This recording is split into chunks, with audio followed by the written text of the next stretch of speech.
Emmanuelle Joseph Dailly, bonjour. Vous êtes directrice du lab recherche et prospective de Julius Terwen. Alors, vous êtes anthropologue de formation, vous avez enseigné aux États-Unis et au Proche-Orient avant de rejoindre le monde du conseil. Vous enseignez aujourd'hui à Neoma et à l'ESCP. Votre domaine d'expertise, c'est la transformation des organisations, mais aussi le développement des compétences et l'engagement des salariés. Alors, c'est un sujet qui est très intéressant actuellement, l'engagement des salariés après les 2 ans de pandémie que nous avons vécu.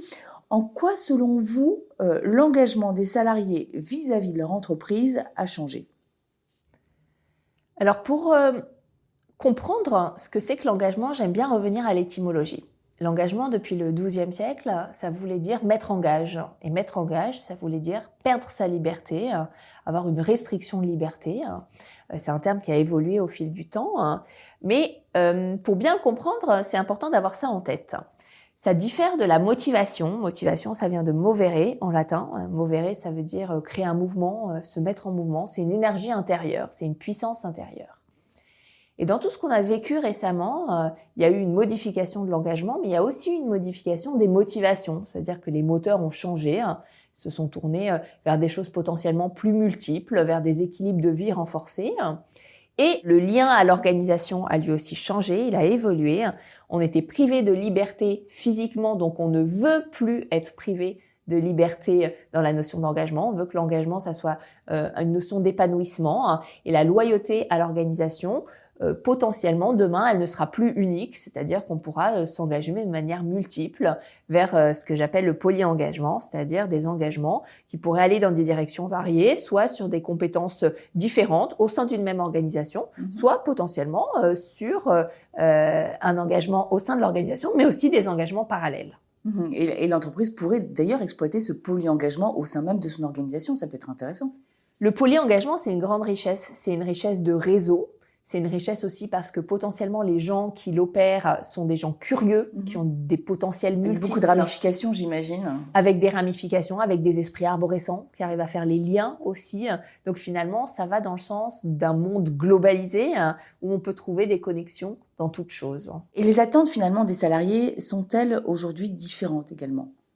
Les attentes ont forcément beaucoup évolué parce que être à la maison en confinement, c'est la liberté d'être soi. C'est la liberté d'être soi de manière vestimentaire déjà, ce qui n'est pas une chose forcément très négligeable puisqu'on s'habille tous les jours, donc on revêt un habit, on revêt une sorte de masque quand on est dans une entreprise.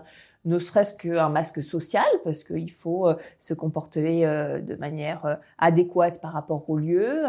L'écran est visible aussi en permanence, puisque dans les nouvelles organisations du travail qui avaient lieu avant le Covid, on était souvent en open space, donc avec un écran visible, des conversations téléphoniques qui peuvent être entendues. Donc on mettait beaucoup d'énergie finalement à gérer en quelque sorte tout cet aspect public et relationnel, et une énergie qu'on a pu réinjecter ailleurs durant les phases à la maison, avec une sécurité psychologique renforcée, puisque la sécurité psychologique, c'est le sentiment finalement d'être en sécurité dans son cadre professionnel, mais en sécurité aussi psychique dans un environnement qu'on connaît.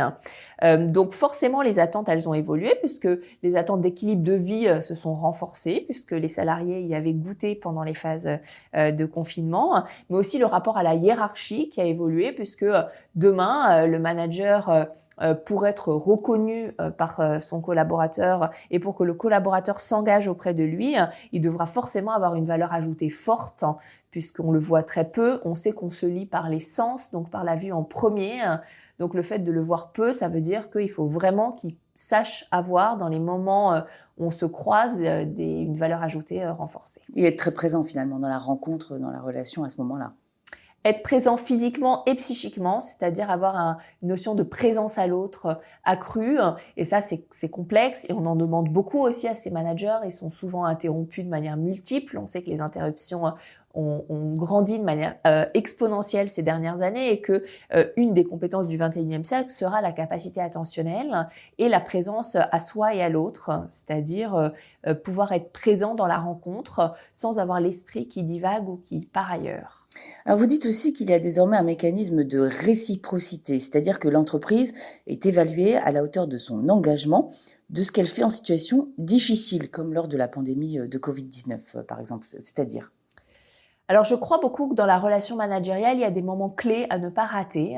Ces moments clés, on peut citer par exemple les grands tournants dans la vie d'un collaborateur. Ça peut être des moments heureux, des naissances, des mariages, mais ça peut être aussi des moments plus difficiles, des décès, des divorces, des déménagements non souhaités, et que l'entreprise doit jouer un rôle de soutien dans ces moments-là, c'est-à-dire doit savoir créer le lien.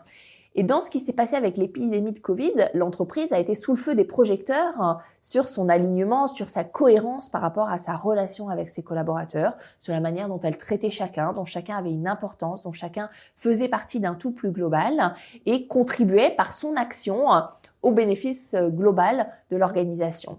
Et donc, dans cette relation-là, l'entreprise a un rôle éminemment important sur la réciprocité, sur la relation gagnant-gagnant qu'il met en place pour que l'engagement soit vraiment une relation bilatérale. Je m'engage vis-à-vis de mon collaborateur et en échange, il s'engage vis-à-vis de l'organisation. Et en tout cas, tout ça, toute cette quête de sens, cet engagement, ce mécanisme de réciprocité remet en question la place du travail dans une globalité avec une vision qui n'est plus forcément à long terme finalement. Les entreprises ont longtemps pensé le long terme. Il y avait des plans stratégiques à 5, 10, 15, parfois même 20 ans.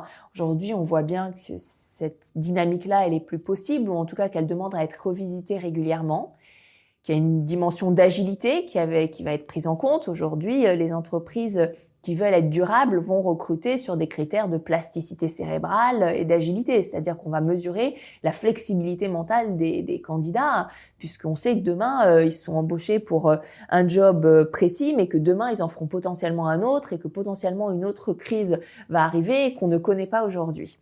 Mais ce qui va être intéressant, c'est comment on replace le travail dans une dimension qui soit à la fois court terme et long terme. On sera toujours dans cette notion d'ambidextrie. C'est-à-dire, il faudra toujours penser le day-to-day et le côté très opérationnel et en même temps avoir cette capacité de projection et de prospective. La difficulté pour les managers, ça va être d'apprendre à faire les deux. Souvent, on voit qu'on n'est pas sur les mêmes profils. On a des profils qui savent gérer le court terme et d'autres profils qui savent penser le long terme. Et cette ambidextrie sera vraiment un enjeu clé de demain pour les organisations. Et surtout, la capacité à intégrer que l'identité professionnelle fait partie des identités de vie, mais qu'elle n'est pas la seule, et qu'aujourd'hui, le collaborateur n'aura plus envie d'un retour arrière sur une identité professionnelle qui prend l'ensemble de son quotidien.